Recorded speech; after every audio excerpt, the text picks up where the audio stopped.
மக்களின் வரிப்பணத்தில் இருந்து ஒரு பைசாவும் தொடமாட்டோம், தொட விடமாட்டோம், தொட்டால் விடமாட்டோம், இதற்கு முன் தொட்டவர்களையும் விடமாட்டோம். ஐயா, சனிக்கிழமை அன்னைக்கு பனையூர்ல நடக்கிற அந்த வாரச்சந்தையில போய் பாத்தீங்கன்னா இதுக்கு என்னென்னாலும் தொட்டவங்களோ அவங்க தாங்க வந்துகிட்டு இருக்காங்க. அவர் சொல்லுகிற போது பனையூரை பற்றி சொன்னார். நீங்களும் அங்கே இருந்து தான் இங்கே மாறி இருக்கிறீர்கள் என்பது நாடறியும். இப்போ பில்லு வாங்குறதுக்கு ஒவ்வொரு அலுவலகத்துக்கும் போய் பாருங்க. நீர்வளத்துறையிலே 3% கொடுத்தா தான் பில்லுன்னு சொல்லி சொல்றாங்க. அது பழைய காலம். அது இந்த காலத்துல ₹1 நாங்க வாங்கணும்னா இந்த இடத்துல நாங்க எங்களை உட்கார வைக்க மாட்டார் எங்களுடைய முதலமைச்சர். அதனால ஆதாரத்துடன் அவர் சொல்லணும்ன்றதை நான் கேட்டுக்கொள்கிறேன். நீங்க வாயால பேசுறதெல்லாம் கரெக்ட், அதெல்லாம் நீங்க உங்களுடைய காலத்துல நாங்க தான் சொல்றோம்ல, நீங்க நிரூபிங்கன்னு சொல்றோம். நீங்க நிரூபிக்க வேண்டியதான எதுவுமே இல்லாம நீங்க பேசணும்னா அது எப்படி? என்னங்க நீங்க பில்லுக்குன்னு சொல்றீங்க, அதுக்கு இந்த மாதிரி பில்லுக்கு கொடுத்தாங்கன்னு சொல்லுங்க. அது ஏன்னா பழக தோஷமா இருந்திருக்கலாம்னு நான் நினைக்கிறேன்.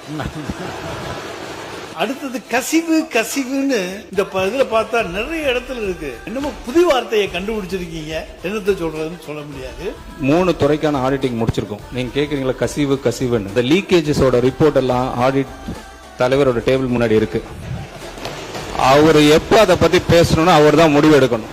போன 5 ஆண்டுகள் திமுக ஆட்சியில எவ்வளவு ஆடிட்டிங் பண்ணிருக்காங்க எனக்கு தெரியாது, அதை நான் விசாரிச்சு தான் சொல்லணும். ஆனா வந்த 60 நாட்கள்ல ஆனரபிள் சீஃப் மினிஸ்டர் அவர்கள் எங்களை கூப்பிட்டு நீங்க கேட்கக்கூடிய இந்த கேள்விகள் இந்த நேரத்துல கண்டிப்பா கேட்பீங்கன்னு அவரு முன்கூட்டியே கணிச்சு வச்சிருக்காரு நினைக்கிறேன். அவர் எங்கள்கிட்ட கேட்டுட்டாரு, பிஃபோர் த அசம்பிளி கமெண்ட்ஸ் எனக்கு ரிப்போர்ட் வேணும்னு சொல்லியிருந்தாங்க. எல்லா ரிப்போர்ட்டும் ரெடியா இருக்கு. ஏன்னா ரிப்போர்ட் அடிப்படையில் தான் பேசணும்னு சொல்லிட்டு லாஸ்ட் அசம்பிளி செஷன்ல பார்ட்டி என்ற ஒரே வாரத்தில் எல்லாம் எழுந்து போனீங்க. இப்ப அப்படி நடக்காது சார், இப்படி நடக்கவே நடக்காது. இன்னைக்கு எல்லா ரிப்போர்ட்டும் அவர்கிட்ட இருக்கு. வெளிப்படையா ஆனரபிள் சீஃப் மினிஸ்டர் உங்களுக்கு அனௌன்ஸ் பண்ணுவாங்க. அதை நீங்க படிக்கிறதுக்கே கிட்டத்தட்ட எனக்கு தெரிஞ்சு உங்களுக்கு 100 நாள் மேல ஆயிடும். அதை முடிச்சுட்டு பேசுங்க. இங்க நான் எல்லாம் டீடைலா சொல்றேன் உங்களுக்கு. தேங்க்யூ. நான் கொஞ்சம் சத்தமா பேசிட்டேன், அதனால அவருக்கு ஏதோ நம்ம கோபமா கொந்தளிச்சு பேசுற போல தோண்டி இருக்கு. எதிர்கட்சி விமர்சித்துத்தான் ஆக வேண்டும். பட்ஜெட்டை வரவேற்கிறேன்னு சொல்லிட்டு நான் உட்கார்றதுக்கு எதுக்கு இங்க நான் வர்றேன்? இதுக்காக என்ன எங்க திரும்பியன் தொகுதி மக்கள் தேர்ந்தெடுத்து அனுப்பிச்சிருக்காங்க. நாங்க முதலமைச்சரை பத்தி தப்பா சொல்லலையே, மற்ற அமைச்சர் தான் சொல்றோம். முதலமைச்சர் சொல்லிக்கிட்டே தான் இருக்காரு, உங்களை யாரும் லஞ்சம் வாங்க கூடாது, எது பண்ண கூடாதுன்னு. அதுக்காக அடுத்த நடக்காம இருக்கா என்ன இருக்கு? அவர் சொல்றதே நீங்க யாரும் கேட்க மாட்டேங்கிறீங்க, எங்களுக்கு வருத்தம். நானுமே உங்கள் மூலமாக அண்ணனுக்கு சொல்கிறேன், அவர் சத்தமாக பேசலாம், சட்டத்தை குறித்து கூட பேசலாம். ஆனால் உண்மைக்கு புறமானதை பேசாமல் கொஞ்சம் உண்மையை பேசினால் நன்றாக இருக்கும் என்பது எங்களுடைய கோரிக்கை. அதே சமயம் பேசுகிற பேச்சு என்பது 2 வகையான பேச்சு இருக்கிறது. ஒன்று, கையில் இருக்கிற அந்த குறிப்புகளை எடுத்து அதை வைத்து பேசுவது. 2, இதயத்திலிருந்து பேசுவது. இந்த 2 வகையான பேச்சுகளையும் இந்த மதிப்பிற்குரிய மாமன்றம் பார்த்திருக்கிறது. 3வதாக ஒரு பேச்சு இருக்கிறது. அது வாதங்களை எல்லாம் எடுத்து வைத்து ஆக்கப்பூர்வமாக பேசாமல் ஒரு விதண்டாவாதமாக பேசுவது. அண்ணனுடைய பேச்சு என்பது ஆரம்பம் முதலே ஆக்கப்பூர்வமான ஆலோசனைகளையோ விமர்சனங்களையோ வைத்தால் அதை ஏற்றுக்கொள்ளக்கூடிய மனநிலையில் தான் எங்கள் வெற்றி தலைவர் தமிழக வெற்றி கழகத்தை வளர்த்திருக்கிறார் என்பதை இந்த மாமன்றத்தில் கூறி, அதே சமயம் உண்மைக்கு புறமான ஏதேனும் ஒரு செய்தியை அவர் சொல்கிற பொழுது அதை அந்த இடத்திலேயே சுட்டி காட்டுவோம். நீங்கள் சொன்னதை போல எப்போதுமே நாங்கள் உரிமைக்கு குரல் கொடுப்போம், உறவுக்கு கை கொடுப்போம் என்பதை மீண்டும் அந்த உறுப்பினர்களுக்கு உங்கள் மூலமாக தெரியப்படுத்திக் கொள்கிறேன். நன்றி.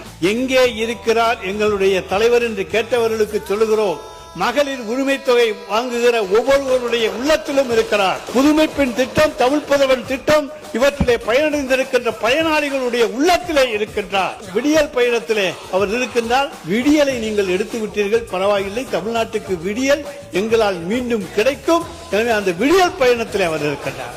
இப்படி ஒவ்வொரு காலை உணவு திட்டத்திலே இருக்கின்றார். இப்படி அடுக்கிட்டே போலாம். அதனால எல்லா வகையிலேயும் தமிழ்நாட்டு மக்களுடைய இதயங்களிலே அவரை இருக்க செய்திருக்கின்றோம். ஆனா ஓட்டு போற அந்த நேரத்தில் மட்டும்தான் சின்ன குழந்தைங்க அங்க போய் குறுக்கால புகுந்து அவங்களுக்கு எந்த திட்டமும் தெரியல.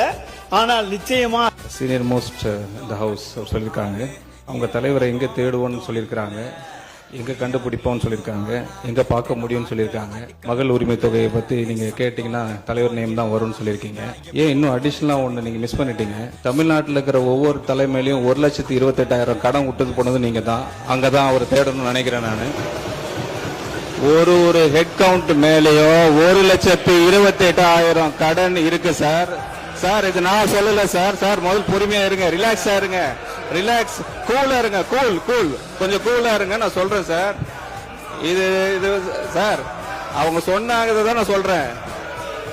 1,28,000 ரூபாய் கடன் ஒவ்வொரு ஹெட் கவுண்ட் மேலயும் இருக்க காரணம் ஹிஸ்டரி படிச்சது ப்ரீவியஸ் டிஎம்கே கவர்மெண்ட் மட்டும்தான்.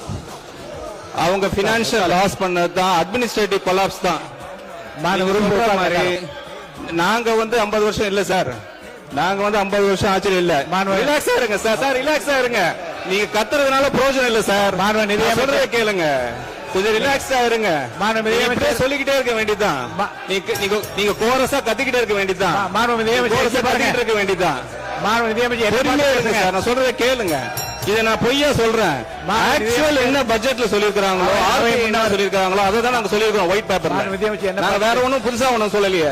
அடுத்ததாக ஒரு ஆங்கில பத்திரிகையில ஒரு செய்தி வந்திருக்கிறது. திரு பிரவீன் சக்கரவர்த்தி அவர்கள் தமிழ்நாட்டு அரசின் கொள்கைகளை வடிவமைப்பதிலும் திரு மாண்டேக் சிங் அலிவாலியா போன்ற தலைமையிலான ரெவின்யூ ஆகுமெண்டேஷன் கமிட்டி அமைப்பதிலும் ஆலோசனைகளையும் அறிவுரைகளையும் வழங்குவதாக அந்த பத்திரிகை செய்தி தெரிவிக்கிறது. அது உண்மையா? அப்படி ஒரு கமிட்டி இருக்கிறதா? பிரவீன் சக்கரவர்த்தி அவர்கள் ராஜ்யசபா உறுப்பினராக தேர்ந்தெடுக்கப்பட்டவர். இந்த அவையில் அவர் அங்கத்தினராக இல்லாதவர். அவரை பற்றி பேசுவது என்பது வழக்கத்திற்கு மீறிய ஒரு செயலாக நான் பார்க்கிறேன். ஒன்று மாண்புமிகு மரபு இல்லை. அவர் பேச இருங்க, என்ன சொல்ல வர முழுமையா கேளுங்க, கேட்டு அப்புறம் பேசுங்க. அமைதியா இருங்க, அமைதியா இருங்க. ஒரு நிமிஷம். I'll come to the point. Sir, மாண்புமிகு பேரவை உறுப்பினர் அவர்கள் சொன்னதற்கான நம் பாயிண்ட்டுக்கு வரேன்.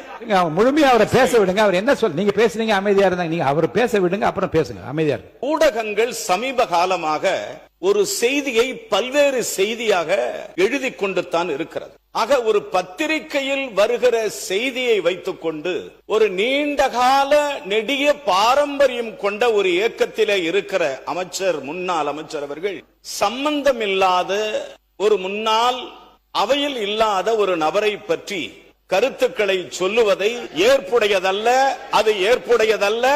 அதை அனுமதிக்க முடியாது, மரபுகளை மீறிய செயல். இதை நிறுத்திக் கொள்வது நன்றி. அமைச்சர் இனி பத்திரிகை செய்திகளை அவையில் மேற்கோள் காட்டுவதாக இருந்தால் என்னுடைய முன் அனுமதி இல்லாமல் என்ன அனுமதிக்க மாட்டேன். சார், நீங்களும் ஒரு சீனியர் மோஸ்ட் பீப்புள் இந்த ஹவுஸ்.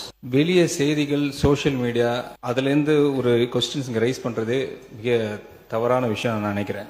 எங்களோட ஜிஓ என்ன சொல்லுது, கவர்மெண்ட் சைட்ல இருந்து அபிஷியல் ஸ்டேட்மெண்ட் ஏதாவது வந்திருந்தா கண்டிப்பா நீங்க அது மேற்கோள் காட்டி நீங்க பேசலாம். எங்க honourable chief minister already revenue augmentation கமிட்டின்னு போட்டு மாண்டேக் சிங் அலிவாலியா கமிட்டின்னு ஒன்னு ஃபார்ம் பண்ணிருக்கிறோம். அதுல யார் லிஸ்ட் அவுட் பண்ணிருக்காங்களோ அவங்க தான் எங்க ரெப்ரசன்டேஷன் கமிட்டி மெம்பர். சோசியல் மீடியாவில் வர்றத பத்தின்னு சொன்னாங்க.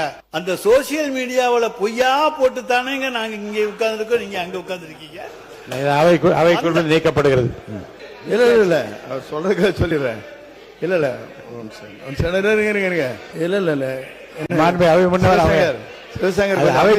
நீக்கிட்டேன். அது தொடர்பா பேசுவாங்க, வேற ஏதாவது சொல்லுங்க. அது அவைக்குள் நான் நீக்கிட்டேன். அதை நீக்கிட்டாரு. கோவிலிருந்து நீங்கள் நீக்கி விட்டீர்கள். சோசியல் மீடியாவில் வந்தனாலதான் இப்படி வந்தேன்னு சொன்னேன். சோசியல் மீடியா எல்லாமே கையில் வச்சிருந்தனால நீங்க அங்க இருக்கிறீங்க, நான் இங்க இருக்கிறேன். சோசியல் மீடியா எங்களுக்கு இல்ல, உங்களுக்கு தான். மீடியாவில் அப்ப அடுத்து அவர் சொல்லிட்டார்ல, அதை ஏத்தா இதையும் ஏத்துக்கங்க. நீங்க சப்ஜெக்ட் குள்ள வாங்க.